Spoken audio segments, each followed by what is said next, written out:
Hey everyone, and welcome back. You ready to dive into some real estate? Because I am. Always. We've got a stack of articles here from Paytolet.com, and let me tell you, they are jam-packed with headlines. Yeah, some really interesting stuff happening right now. It's always something, right? But that's what makes it so interesting, I guess. It does. You never know what you're going to see from one day to the next. Exactly. So today, what I'm really interested in is getting a pulse on those big trends. Yeah. The things that should be on our radar, even if we're not, actively buying or selling right this second. Absolutely. It's about staying informed and understanding the forces shaping the market. Right, because it's all connected. So let's start with a headline that's been pretty hard to miss lately. Canada's housing crisis. What's going on up north? Well, it's a complex situation for sure, but the short version is Canada is facing a pretty severe housing shortage, especially in those desirable urban areas that everyone wants to live in. Okay, so not exactly unique, right? Haven't we seen this play out in other parts of the world too? Absolutely. Think London, Sydney, even parts of the US. It's a global trend, and it highlights how interconnected these markets really are. What happens in one place can ripple out and affect the rest of us. It's like that saying, when America sneezes, the world catches a cold, but with housing prices instead. Exactly. And speaking of potential sneezes in the market, UBS just released a report warning of 6 cities that are showing signs of being in a real estate bubble. Toronto and Frankfurt are on that list, which is interesting because they're such different markets. Well, back up for a second. Yeah. What exactly is a real estate bubble, and why should we care if it pops? It does sound kind of scary, right? But think of it like blowing air into a chewing gum bubble. It gets bigger and bigger until it can't anymore, and then POP. Okay, I'm with you. So a real estate bubble is similar. Prices get inflated way beyond what's normal, driven by speculation hype, that fear of missing out instead of actual value. And when it bursts, people lose their homes, businesses suffer, and it can trigger a domino effect across the entire economy. You're talking about something like what happened in the U.S. back in 2008. Exactly. That wasn't just a real estate crisis. It was a global economic downturn fueled by a massive housing bubble. That's why those warnings from UBS are worth paying attention to. Wow, okay, so bubbles are bad. Got it. Now, what about those land disputes we were talking about earlier? We had one in Lagos, Nigeria, and another in Miami, Florida, right? Yeah, those cases are really interesting because they highlight how even experienced buyers can find themselves in vulnerable situations if they don't do their homework. And by homework, you mean due diligence. Exactly. It's all about doing your research, investigating the property, the seller, the contracts, everything, before you sign on the dotted line. Makes sense. So let's talk about that Lagos case first. Yeah.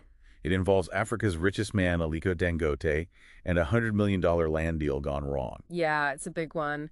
And it's currently in court with folks challenging the purchase, which just goes to show that even with that kind of money involved, land ownership can get incredibly complicated. So even if you're at the top, you still got to dot your I's and cross your T's. Absolutely. And then we have that Miami case where condo buyers are in a really tough spot. It seems like they've lost millions in a development project that went south. Which, again, highlights why that due diligence is so important. It's not just about the property itself, but the developers, the contracts, the whole 9 yards. Right, because once you hand over that money, getting it back can be incredibly difficult. It's interesting. We have a lot of articles from Lagos, more than any other city, actually. Is it just having a moment in the real estate news cycle, or is there something else going on there? That's a great observation, and it's not just a coincidence. Lagos is one of the fastest growing cities on the planet, and that puts immense pressure on its housing market and infrastructure. So what we're seeing there could be a preview of what's to come in other rapidly developing cities. Exactly. It's a bit of a microcosm of the challenges and opportunities that come with rapid urbanization. So it's like Lagos is stuck between a rock and a hard place, trying to grow and attract investment, but also dealing with the growing pains that come with it. Yeah. You see that tension playing out in those articles about demolitions. The government is cracking down on shanties and illegal structures. They even mention Surulere and Sangoteto specifically. So it seems like they're really trying to clean things up. Well, those demolitions raise some big questions too, right? I mean, on the one hand, it makes sense to create order out of chaos. Yeah. But you also have to think about the people living in those structures. What happens to them? Exactly. It's a balancing act, and unfortunately, there are no easy answers. It's about progress, but it's also about people's homes and livelihoods. Right. It's that human side of the story that we can't forget. Yeah. And there was one article that really highlighted that for me. It was about the residents in Aitoro facing potential evictions. Oh, right. The one where they mentioned the police, and I think they used the word thugs. Yeah, allegedly. But still, it paints a pretty stark picture. Definitely. It's a reminder that these urban transformations can have real consequences. For sure. And speaking of consequences, there was that article about those crumbling police barracks in Lagos that are being demolished. Oh, yeah. What was it they said about those? Something about them being unsafe and needing to be torn down. Which on the surface makes sense, but it got me thinking, we talk about these luxury towers and attracting foreign investment, but what about the basics? What about the safety and well-being of the people who are already living there? It's like we're seeing different layers of the same city playing out in these articles. Exactly. You've got the aspirational stuff, the cautionary tales, and then those very real human stories happening somewhere in between. It's all connected, though, right? Absolutely. And that's what makes it so fascinating. But, okay, back to Lagos for a second. They're also issuing new guidelines for developers, right? They are. It sounds like they're trying to get ahead of some of these issues by streamlining the building approval process. Which you could argue maybe they should have done a while ago. Perhaps. But hey, better late than never, right? It's true. So maybe those new guidelines will help prevent some of those demolition situations in the future. That's the hope, at least. Fingers crossed. Oh, and one more thing about Lagos. That whole traffic diversion on the Eco Bridge for repairs. Ah, yes. The joys of infrastructure upkeep. It never ends, does it? It's like trying to fix a plane while it's still in the air. That's a terrifyingly accurate way to put it. Right. But it makes you wonder, with all this focus on new development, are they keeping up with the basics?